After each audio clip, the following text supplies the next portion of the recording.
What's up, Hammer? What's going on, guys? Your twin is back, and that is certainly the talk of Yep. conversation. You did a great job. I thought you opened yesterday's scrum with Mike Brown beautifully. You didn't give him a chance to really ease into thing. It's like Kevin's back. Is he starting? What's the deal? And he said if Kevin was available, he was going to start. We found out today through your partner on the Kings Beat, Sean Cunningham, was first to report that Kevin Huerter is in fact available to play tomorrow, as is Trey Lyles. And Kevin Huerter back in the starting lineup. Hammer surprised? Um, yeah, I think everyone is probably surprised just because, Kevin's been gone for 7 months, hasn't been able to play basketball at all, and he only returned to play about 10 days ago, or was cleared to play, and this is a bit surprising. Although, I don't know, I think a lot of us grew up in the Joe Montana era, right? Where Joe Montana trashes his back and Steve Young steps in and becomes like the next big thing. And then we keep hearing this saying that you don't lose your job because you got injured. And that's kind of what Mike Brown said yesterday, and it's kind of what, like from my conversations around the team, that you don't lose your job because you're injured. And if you do, it's because you lost your job to somebody who's taken it. And I think we're all excited about like sort of the trajectory of Keon Ellis.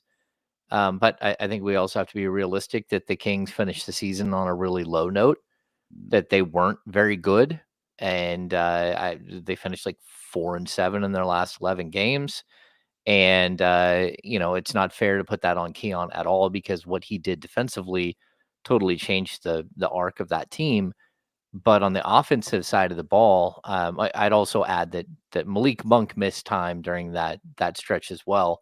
So, maybe the numbers are a little skewed, but I think Kevin is the more seasoned veteran player that probably understands the role a little bit better at this point. Although I think all of us can have our own opinion on what we think about, who should start and who should come off the bench. Do you think what we saw in the preseason, not the record or anything else like that, but the fact that Damian laid it out, on Friday perfectly, like that Keon didn't really stand out, didn't really do anything to take the spot, had a little bit more to do with it, because if he would have looked different, I don't care how that starting spot got to where it's at. Like if he's better for the team, and that's what we're doing, you got to figure out how to be great in a new role, Kevin Herter. But the fact that Keon, like I said, didn't really take the reins of that starting spot, that made it easier to go back to Kevin Herter. I definitely think so. Yeah, I think if Keon made it a no brain decision for Mike Brown, he would be the starter right now. But it just didn't happen. And that's not to call out Keon, because I don't think anyone particularly had a great preseason outside of maybe Domas. Besides that, I think there was a lot of lackluster play. But we have to remember how Keon got the job, and he got the job by going out there in a blowout loss to the Houston Rockets, and showed that he was going to fight all the way to the end, right? And then he got another opportunity in a very similar situation, did the same exact thing. Just like, look at me, look at how good I am. And we're all like flabbergasted, like, hey, this is a blowout, but that kid went out there and played hard. And I'm not saying he didn't do that in preseason, but I certainly know he didn't stand out like he did in those games. And the NBA is always about opportunity. And when opportunity knocks, you better be able to answer the door. And I think does come down to a little bit that he didn't put it away. He didn't put the job away. And so that's just kind of the harsh reality of it. Again, the decision could have been a lot more difficult here for Mike Brown. And at the end of the day, Mike's got to do what's best for all, 18 players, 17 players that are on the roster now, not just for one guy. And, we always say that about Kevin. It feels like it was always like when we made that statement, we're kind of singling out, hey, Kevin, you got to figure out how to play whatever role you're going to play moving forward. But I think it goes for for everyone, including Keon Ellis. And, if he would have just, been a no doubt starter, then he'd have the job right now. And so hopefully this is one of those, it's like a learning moment for everybody that, like, look, when you got an opportunity like this, step out there and put your best foot forward.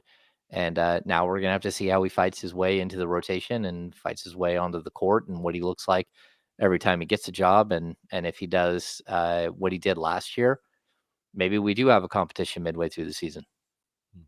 Hammer, I was pretty critical of Mike last year for the way he handled the Kevin Huerter situation in preseason with Chris Duarte and so on, and it felt like he was really anxious to yank that starting job away from him. Do you think Mike has learned from that? Do you think that might be the case again this year? Do you think he might be looking at Keon or someone else in that starting position, and he's just going with Kevin to start this? Or do you think Kevin in Mike Brown's mind is the starting quarterback is the starting two guard for the Sacramento Kings? Yeah, I think it's a little bit more complicated than that because Mike has said repeatedly that there are 4 starters for sure. And that's De'Aaron Fox, it's Domantas Sabonis, it's Keegan Murray, and it's DeMar DeRozan. Those are Yeah. your 4 starters. Mhm. That 5th starter spot can change from one night to the next, from one week to the next. So you need to perform. So I think that there is a possibility that if this thing goes a little weird, goes a little wonky early in the season, that maybe they do try some different things. Maybe they do see if Trey Lyles starts at the 4, Keegan at the 3, DeMar at the 2, and you kind of go big, right? I think that they could give other players like Keon a look. They could give a player like Doug McDermott a look. Like, why not? As a guy who knows how to play the role that they're looking for. He might not be a shooting guard, and of course your defense is going to struggle again, like it has with part of the time with Kevin Huerter. But at the same time, I think that they're open to trying new things at that other position, and it's now contention upon Kevin Huerter. Like if he walks out there and is Kevin Huerter from 2 years ago, then Kevin Huerter is going to be the starter your entire season. But if he's not, we start seeing the same stuff we saw last year, if the team starts struggling, if their defense is just horrific, then we could easily see a change. And I'd point out too, some of the conversations that I've had, it's like, look, Keon Ellis has shown a lot defensively, in the limited time that he's been on the court. But what he's shown is an ability to stay in front of his man, to fight through screens, to play individual defense at an extremely high level. And there's a possibility that Kevin Huerter's like team defense is equal to or better than Keon Ellis's team defense. It just because he has so much more experience, because he was asked to do so much when he was in Atlanta, playing alongside Trey Young. It's not like Kevin Huerter's always been just this sieve on defense and the Kings went out and traded for a bad defensive player. Kevin Huerter was always league average, maybe a little bit better when he got here. But NBA teams know how to pick on somebody. And what happened, like against the Warriors, is they kept switching on Kevin Huerter onto, Steph Curry, and then using Steph Curry to just tear him apart. I mean, but look, we saw it in the finals, right? Like all they did was go out Luka Doncic the entire game, and teams are really good at sort of circling an individual player, isolating them onto a great one-on-one player, and then scoring against them. And it depends on a team to back that up. So in that situation, is Keon Ellis a better defender? Of course he is. But in normal everyday defense, rotations and everything else, like Kevin Huerter's a smart basketball player and he's played on winning teams. And so I think that they're going with a little bit of experience over, some of the unknown with Keon.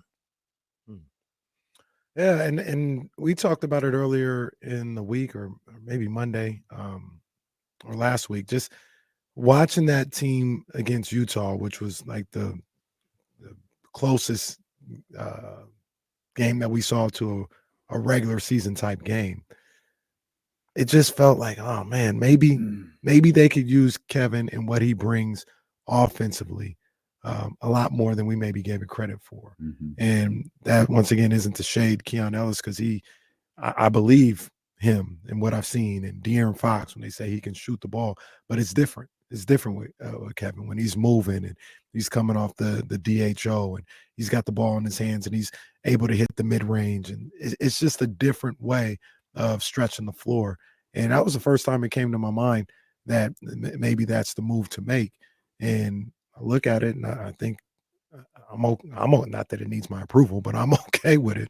I'm good with Kevin Huerter being the starter at the 2 guard. Yeah, I mean, like, look, Kevin is and I don't even want to say a better offensive player. He's a different. Well, I am. He is a better offensive player, but he's also a very different offensive player. And like we always talk about this weird gravitational pull, and one of them, shot 41% last season. The other one shot 36%. But defenses still defend the 36% guy more than they do the 41% guy. And that's just a reality. The way that Kevin moves off screens, the way that he's like always in motion, is something that can change an offense completely. But it changes the opposition's defense, and it fully opens things up for other players. And Keon Ellis can get to that point by just upping his volume of 3-point shots. But overall, Kevin Huerter is still going to have a lot of the advantage there just because he's proven it. He's a guy who's averaged double figures in his entire career. And, the Kings offense with DeMar DeRozan, with Domantas Sabonis on the court, they need as much floor spacing as possible. And I think we all believe that Keon can do that by just being a catch and shoot guy, moving around the perimeter and kind of finding open spots. But there's a big difference between a guy who's just kind of moving around and staying open all the time and a guy who is diving into the key, flying around the outside, coming back around through the middle, and just kind of moving all the pieces on the board. And that's what Kevin does really, really well. And, I think a lot of people, he puts on a lot of mileage. And a lot of that is it changes and opens things up for his teammates, even if he's not playing well. So look, I would still, in my opinion, again, I think you're looking at two diametrically opposed players. One of them is a great defensive player who is a very, very good set, shooting 3-point shooter. And the other one is a very good offensive player. But and I'm also going to point out that Kevin's also a better rebounder. He's also a better passer and a shot creator than Keon Ellis. So I don't want to just say like, hey, it's two 3-point shooters and one of them plays defense better than the other one. They're very, very different players in how they play the game overall. And again, I'm not going to ever say that Kevin Huerter is a better defender than Keon Ellis, especially in the half court, especially in a one-on-one setting. And Keon Ellis is a far superior defensive player. But there are some advantages to having a guy who's been in the league 5, 6, 7 years and has seen every look that every team throws at him and is a strong team defender, or at least a competent team defender. And so I don't know. We're gonna have to see how it plays out.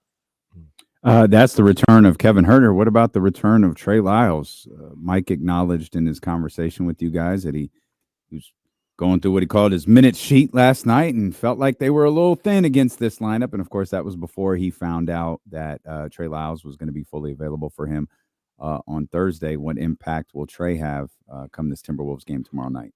Yeah, so I mean, I think it's really interesting. I did not make it to practice today because they opened the doors earlier than I could get there, leaving the show. But from everything I've heard and read from today, Trey's not going to be on a minutes restriction. That doesn't mean that he's set to play like 42 minutes. They don't have to put Trey Lyles on a minutes restriction because Trey Lyles, his position, his spot in the rotation has a minutes restriction on its own. Right. But I do know what's that? It's built in. He's got a built-in minutes restriction. He does. And for that matter, so does Kevin Huerter. Kevin Huerter played 24 minutes a game last year, maybe a little bit more than that. And Keon Ellis is a guy who's pushing for minutes. And when he gets on the court, he typically does good stuff. I think having Trey Lyles back on game one is huge. I don't know how to I don't want to overstate the value of a guy who averages, 6, 7 points a game. 7, 8 points a game. But Trey Lyles is the guy that, he's, first of all, incredibly intelligent as a basketball player. His ability to shoot the three at the four is huge because it spaces the floor. His ability to play the four and the five, especially when you're going up against a team that has Rudy Gobert. So if you have foul trouble from Domantas Sabonis, and maybe Alex Lynn isn't effective on Gobert, you can put Trey Lyles out there at the five and just drag Gobert away from the basket. And there's nothing he can, he can't play defense at all on the perimeter. So you really open the spacing back up. But I think the other thing that I think we're all concerned with is going into this first game. I'm pretty sure, like, I have it on good authority that we're going to see Keegan Murray begin the game defending Anthony Edwards. Mhm.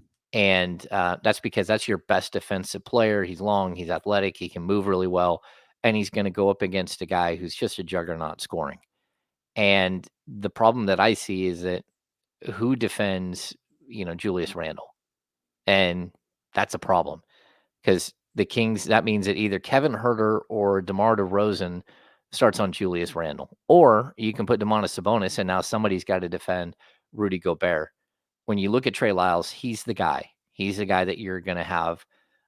He can't defend Randle for 30 minutes, but he can come in and give you 8 minutes a half early on here and really help you maybe slow down Julius Randle a little bit. He's not going to get bodied by Randle like the other players will. And so having him not only for this game, but then again, looking at the next game where you're looking at Anthony Davis, you're looking at LeBron James, and who's going to stop those guys? No one's going to stop them, but having a guy like Trey Lyles, it's versatile enough to defend both of those guys and to at least, give some resistance is a good thing. And again, his ability to space the floor should help this team a lot. Yeah, and you kind of alluded to it a little bit, Ham, and we talked about it earlier. It gives Mike Brown the flexibility to have quote unquote Alex Lynn games and not have Alex Lynn games, right? Like you can dictate, how much Trey Lyles is going to play or where he's going to play based on the matchup. And, I look at like Minnesota and you got Rudy Gobert, but after watching him last night outside of Gobert, they're a little thin. Like they're not very tall at all.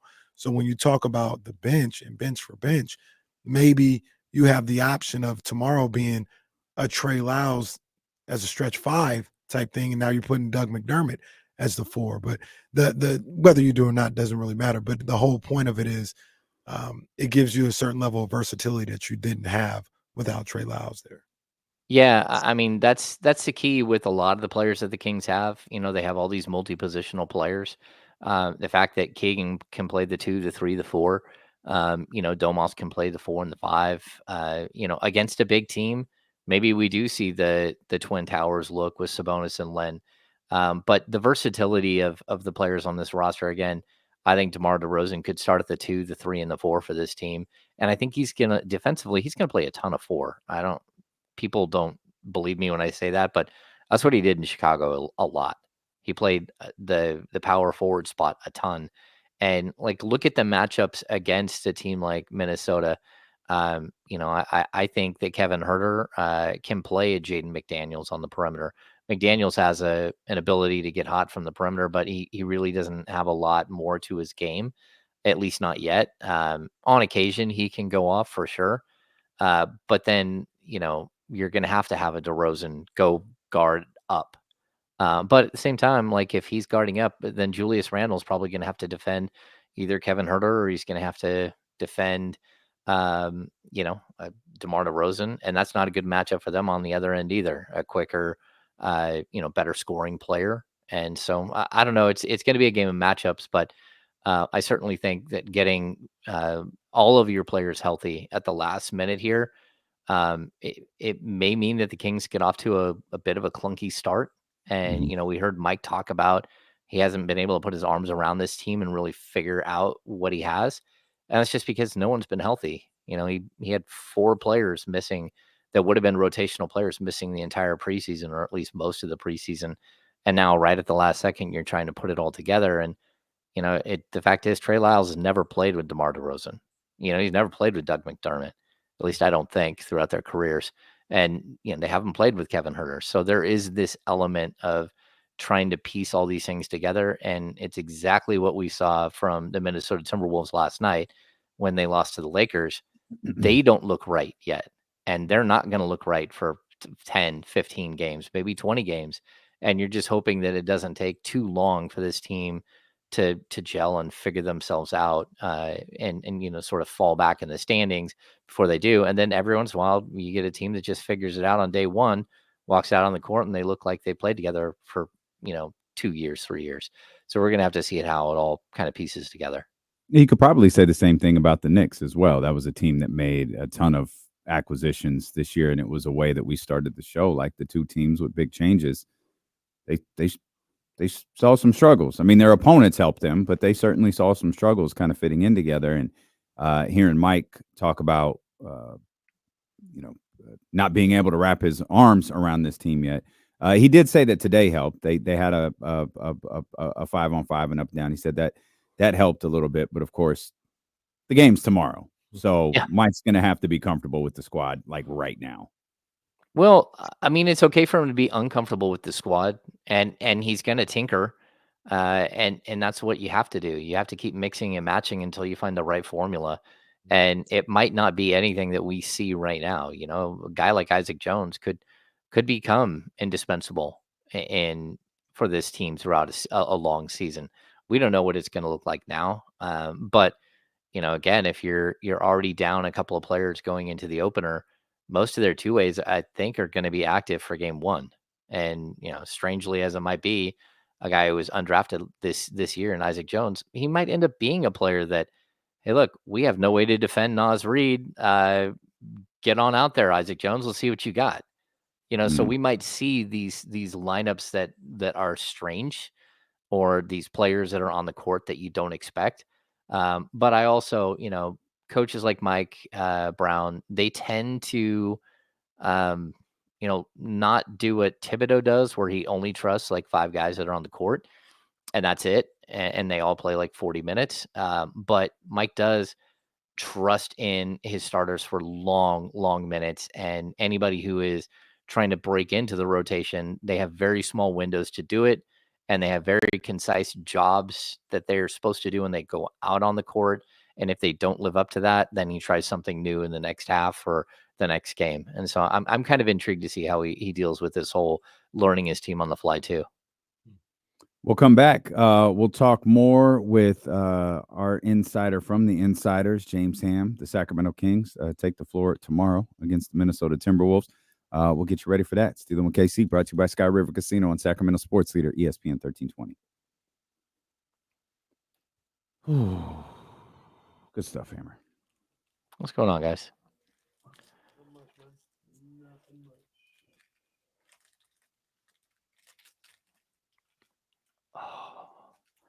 Good to see Mark Jones today. We have Mark Jones on. Oh, nice. Yeah. Nice.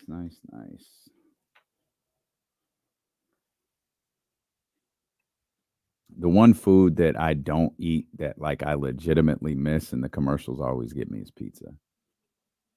Oh man, I don't think I could live without pizza.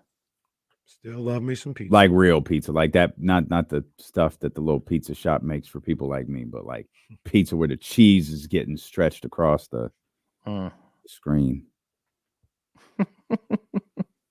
That's funny. You don't do carbs, right? A lot of carbs? Any No, carbs? I don't do dairy. Oh, all right. And that's a choice, or is it a That pretty medical? much rules out pizza. No, it's a choice. Oh, okay. Yeah, it's a choice. See, I could not live without dairy. Yeah, most people think that they can't. Yeah. You can. You just don't Well, want to, which is completely understandable. yeah. Yep.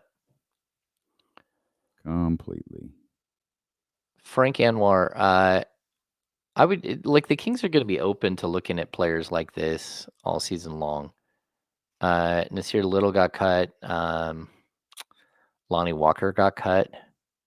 So I think they're going to continuously look, but I also think And what you don't want to do is have have sort of a chili simmering on the pot in a pot and trying to figure out what the flavors are and what's gonna, letting it blend together, and then try to take something that is totally different and throw it in there. Mm. Right? It's like sometimes you got to see what you have before you start going out there and looking for something new. And then you take the chili and then you try to walk across and spill it. Yeah. You understand this reference now. Yeah. It's all about undercooking the onions. I haven't seen the episode. He does not understand this reference. He is pandering. It's one of the great episodes. Yeah. That's a cold open, isn't it? Yes. Yes, it Yeah. is. Yeah. I know we were in Maui on vacation. We were watching The Office with my boys. And my youngest was probably like 12. And we were watching the like emergency prepared episode. Mm-hmm. And like Kenny, you haven't seen it, but like Dwight Schrute puts like a heating element on a door handle so it gets hot. Like he throws like smoke bombs. Like everyone in the room is panicking and freaking out, and they throw a cat into the ceiling, and then Oscar trying to find a way out in the ceiling, and my 11 or 12-year-old at the time, he looks at me and the rest of the family and goes, "That is probably the greatest cold opening in the history of television." That's awesome. Which one said it? Braden, my youngest. Yeah. That's great. Yeah. He's a wild card. This is interesting. Dallas Cowboys kicker Brandon Aubrey, who was listed on Wednesday's practice report as a non-participant because of jury duty, has been selected to be on the 12-person jury for a felony assault case in Tarrant County. The case is centered around a second-degree strangulation charge against the defendant. While the Cowboys tried to pull him away from jury duty, Aubrey insisted on fulfilling his duty on Wednesday. It is expected that he will return to the court on Thursday and Friday, and also that the judge will work with Aubrey with his football schedule. Hang on, Hammer. Hang on. That's amazing. Even the Dallas Cowboys don't want to play for the Dallas Cowboys. They're like, nah. Can you imagine? It's like, hey, you want to come play for the Dallas Cowboys? No, I got to fulfill my civic duty or whatever it's called. That's amazing. No, we can get you out of this. No, it's cool. It's I'll okay. go do it. KC found a story that the Cowboys kicker got called to jury duty, and he's just like, yeah, I'm going to go do it. And he was I do not want to play for this bum-ass team anymore. So I'm going to go hear, what was it, an assault case? Second-degree strangulation. Jeez. Okay. Charge. He was selected, and he will not be at practice on Thursday and Friday. No. Well, that dude's a cyborg. Like, he does not look like he's real. He looks like he's created in a video game when you watch him play. Like, he's like just a complete robot. Like, wild how good he is. Already wants out of Dallas. Damn shame. Yeah. Go get him, John. Hammer, were you before we get back to the Kings, we'll talk about the Kings opponent here for a minute. Surprised by the 3-year 110 extension for Rudy Gobert? I don't know. It just feels like they've been pot committed on him the whole time. They're like, okay, we're in. And it's like, are you sure? Because no one else is really in. It's like, yeah, we're in. And then they double down. They give him a second year, and we're all like, okay, that it worked out a lot better, right? And then they trade Cat, so you're like, oh, now they're all in. This is wild. And then they got him to opt out of like a $48 million, $46 million deal to sign a 3-year, 109, right? Something like that. Yeah, I mean, I guess I'm surprised just because, Gobert is great defensively, and he's a good rebounder, and he's really good in a pick and roll. But I think everyone in the league knows that, like in like playoffs, you can play him off the court every single time. And so, if he's only good for the regular season, then what are you doing? And I don't know what the answer is to that. I mean, to me, like it's not to Gobert is just it's so incredibly difficult for him to defend the perimeter. And once he's stuck on the perimeter, he's totally useless to you. So, and offensively, he's one of the most one-dimensional players in the league, or if not the most one-dimensional player. So, yeah, I'm a little surprised, but then again, I'm not, because they've kind of built their entire team around him and Anthony Edwards, and we'll have to see how it all works out for him. Yeah, I don't want to continuously crap on Rudy Gobert because he's not like Draymond Green. Like Draymond Green seems like a jackass. Rudy Gobert is just kind of whatever. And how I feel about him on a basketball court, or not even him on a basketball court, but like how much of the cap he takes up with what he's able to bring to the table. That's neither here nor there. I'm just surprised. I'm just surprised they signed him to that extension. And yeah, I mean they have their reasons for doing it, so we'll see. Yeah. We'll see if it works out. The off the court stuff, like I know, like he's taken a beating for, basically shining a giant light on the pandemic and like his irresponsible actions around the at the beginning of the pandemic. To be honest, like I've always kind of looked at Gobert as like, sure, he was a goof, and he was just trying to be funny, but he also, in a weird way, he You started the pandemic, James. he actually probably saved a lot of lives by being an idiot, because if he didn't do that right then as everything was ramping up, then pro sports probably would have gone on for another week or two. The NCAA tournament would have gone on. All those things would have gone on. And like those were just like cesspools for spreading the coronavirus. So in a weird way, he probably like inadvertently saved quite a few people. No, he didn't. The Big East tournament went on a whole other day, and then they cut the game off at halftime. Like, yeah, this is a bad idea. We're the only ones here. Everybody get out. Yeah.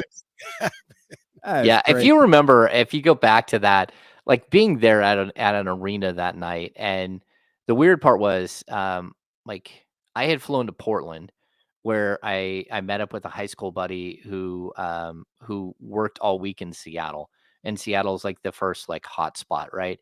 So he flies home, hangs out with me for the weekend. I go cover the Blazers game. I fly back the next morning. So Saturday night, Portland, Sunday, Toronto, and then I think Tuesday was Kings Pelicans. And so within the span of like 4 days, I had been on a couple of flights. I had been in like 3 different arenas filled with, you started COVID. It wasn't Rudy Gobert, it was James. Yeah, exactly. And you're the reason the little girl was crying at the game, but with the Kings and the Pelicans. There it is. Yep. Probably one of the dumbest NBA things in history. What's that? The season had ended. There was one primetime game on with I think Dallas and someone, and everyone knew like this is it. Like it's stopped. It's over. The only game that was left was Sacramento and New Orleans, and they're like, "No, go ahead." Hey, well, I mean, we're shutting the season down for everybody's safety. But get your stuff off. Right. Get in this last game. The game hadn't started yet. You weren't even stopping anything. You just cancel it right there. It's like we're this is terrifying. This is serious. We are stopping the season effective tomorrow. What? No. It's effective 3 hours from now. Yeah. It's so bad. And I guess shout out to the Pelicans who were like, F this. Wasn't it Alvin Gentry too? Yeah, Alvin's all vibes. I was like, no, yeah. I'm not feeling this vibe. I remember very distinctly, I was on the set, the NBC set, and they opened the doors, and like the panic of all these people coming in, because it's all unfolding like right then. Because that game was it's 2 hours before the Kings game. And so we're watching it unfold just as they're letting people in. And we have this amazing usher that stands right at the front of our stage, right at the doorway to our stage, so people don't come on the stage. And I look over, and everyone is walking up, and she's checking everyone's tickets and touching people's phones. And I'm like, holy cow, this is wild. So I went over, said, hey, I need you to step back onto the set. I need you. Here's my hand sanitizer. Clean your hands now. Don't touch anybody. We don't know what's happening here, but it's all going sideways, like around the world as we're opening the doors here. Please don't touch, 1,000 people's tickets coming through, like down to the stairs behind the. You hear what you're saying? Hey, the world is ending. One last basketball game, guys. Just wild. Come on in to the NBA's finest arena. Absolutely wild. Yeah. That's incredible. Yeah, it's amazing. If the Kings had won this game, the playoff drought would have ended. me and Sam Amick, we had found a spot where we could see in to the visiting locker room, and we're standing there, and we see the locker room door open, and it was NBA security pokes their head out and goes, "Game over." And it was like, oh my gosh. And we're sitting there like tweeting like the game is clearly being called here in Sacramento. It was absolutely bizarre to be part of. I'll always remember Frankie J. That's what I'm always going to remember about that day. It was Oklahoma City and someone, and I can't remember. Utah. Was it? Oh, because it was Rudy. Yeah. Okay. So yeah. Oklahoma City and Utah, and it like tweets start. There's something going on that's delaying the Oklahoma City Utah game.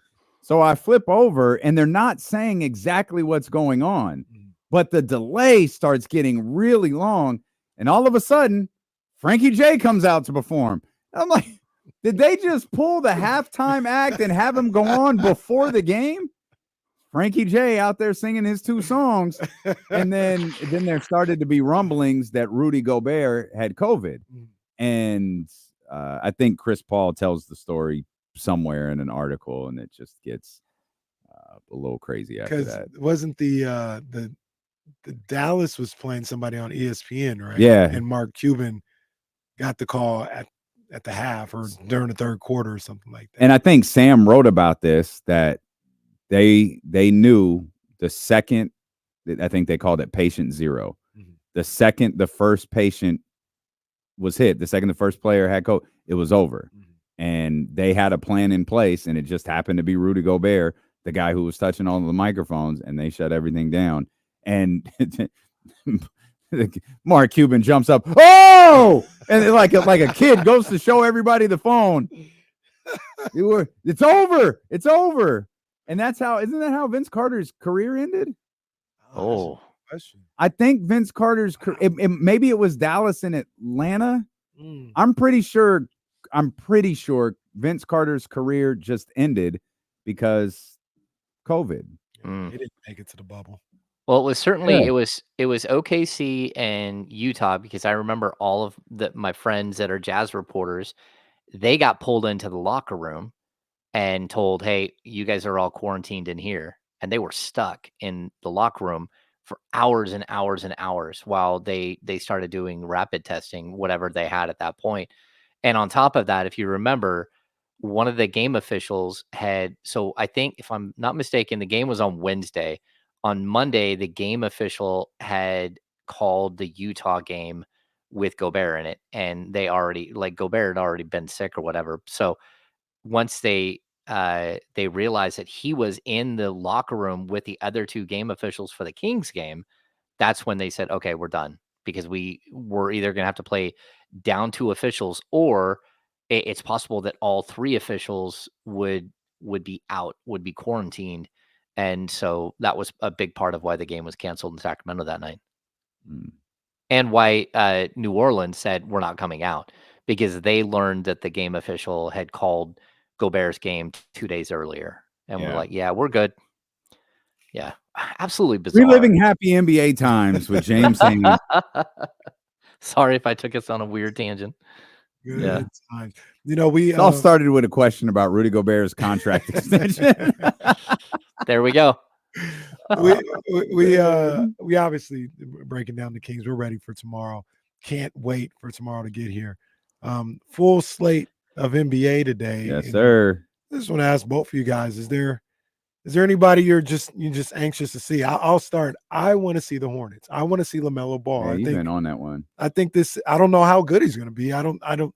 But this is the biggest basketball season of his young career. Absolutely. And I look at him as a guy that can be a superstar in this league. talent-wise and personality-wise, but he's got to start playing, and he's got to start being able to stay healthy. So I want to see him play. He's back on the floor, and yeah, I want to see the Hornets tonight. Never uttered by anybody. Nope. Yeah, I'm not going to utter that. Even Dell's like, really, bro? Yeah. I think the game I'm intrigued by is kind of another like weird one, and it's Memphis, Utah. I want to see Zach It's a Edey good one. and how I watched him play at the NCAA level, and I just thought there's no way he's going to be able to stay on an NBA court. And then he's going up against Walker Kessler in his first game. But the second the Jazz like start to go small, can you play him right off the court? And I think the answer is probably, but he's also so incredibly tall and like just a giant man that I'm not sure how you're going to manage him on an NBA court. I don't know that he's like the rookie of the year candidate that everyone else does, but that everyone believes. But I certainly think he's at least intriguing, and I'm here to see what he looks like and what Ja looks like, and whether they can sort of piece that thing together. And again, what Utah looks like. Utah is a team that probably should be better than they've performed the last 2 years, but they've also kind of played for draft picks. I think I'm on Ja. I think that's the one. It's not as out there as Lonzo Ball in the Hornets.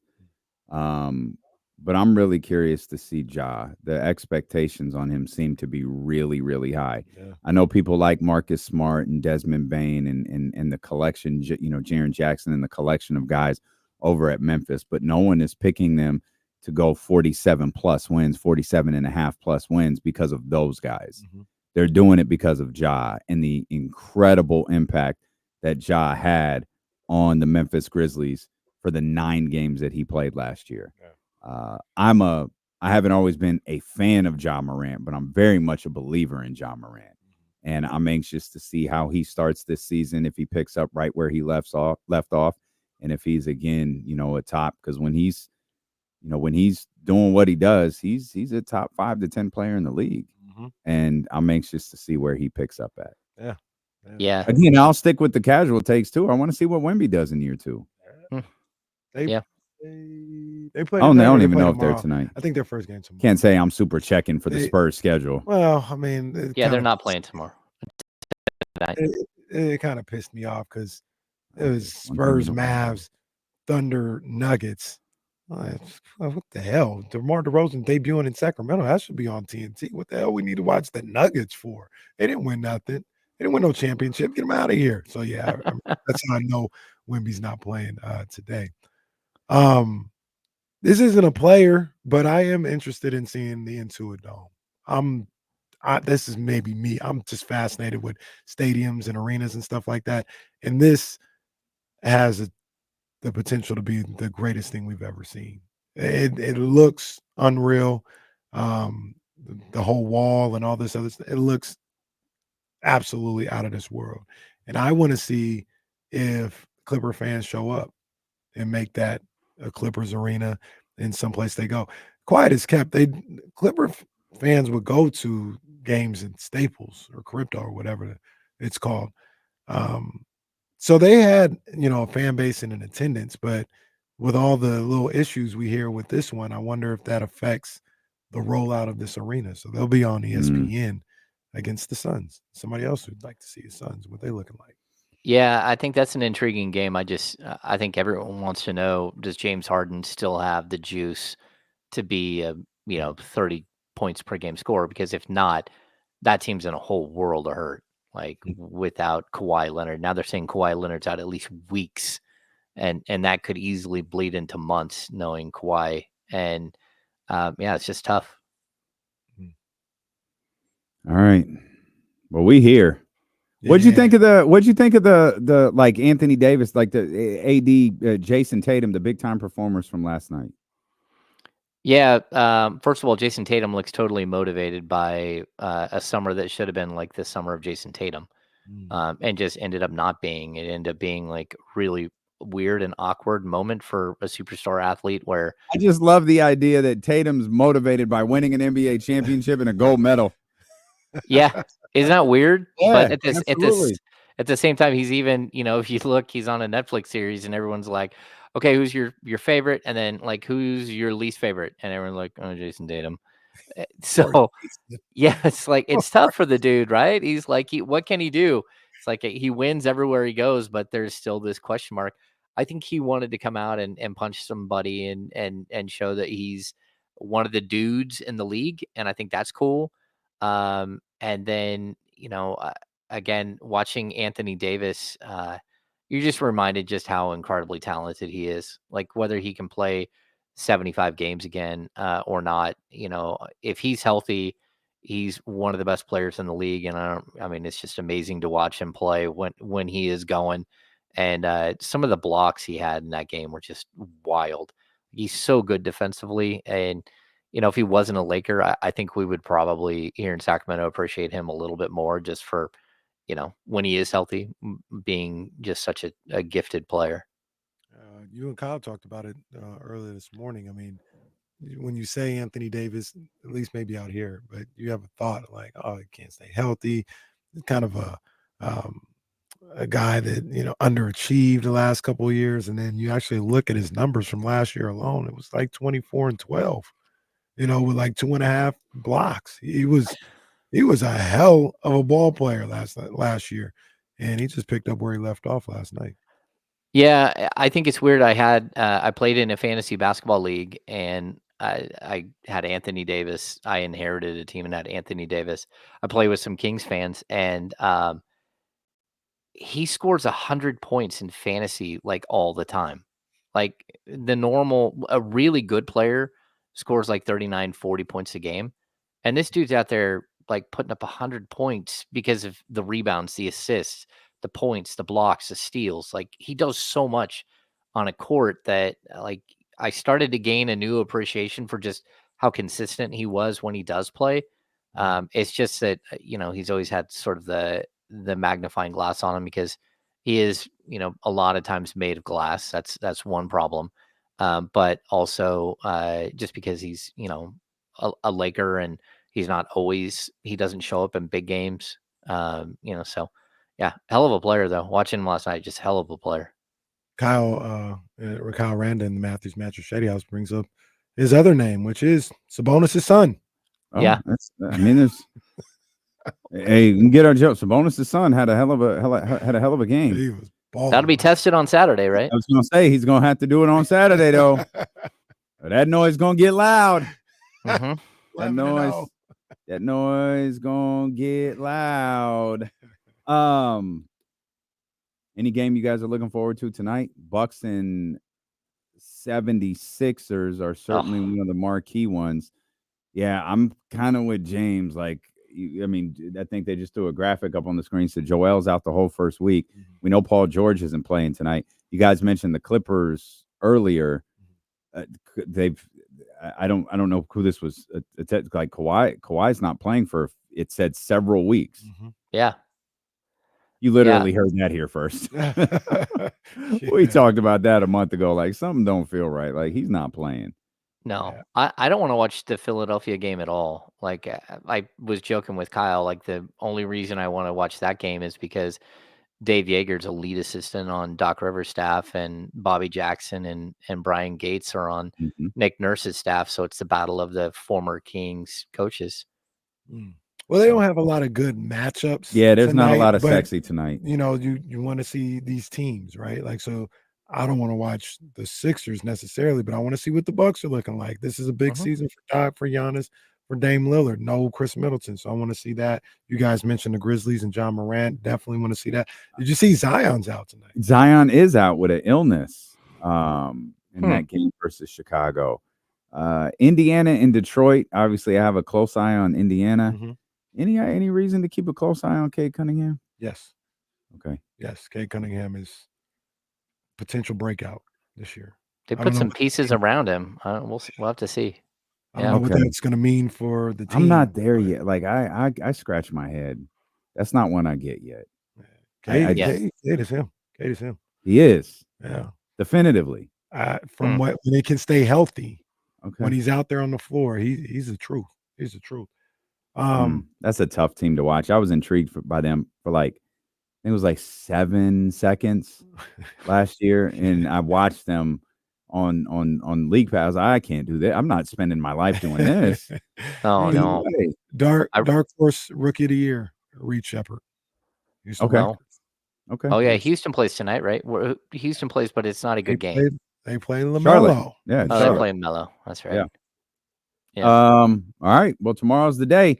We will be here with complete coverage heading into the Sacramento Kings and the Minnesota Timberwolves at the Golden One Center beginning at 10 a.m. With James and Kyle Madsen on the Insiders. Make sure that you are locked in, and of course, we'll carry that all the way over into 4 o'clock and beyond, which is what we'll do now. We're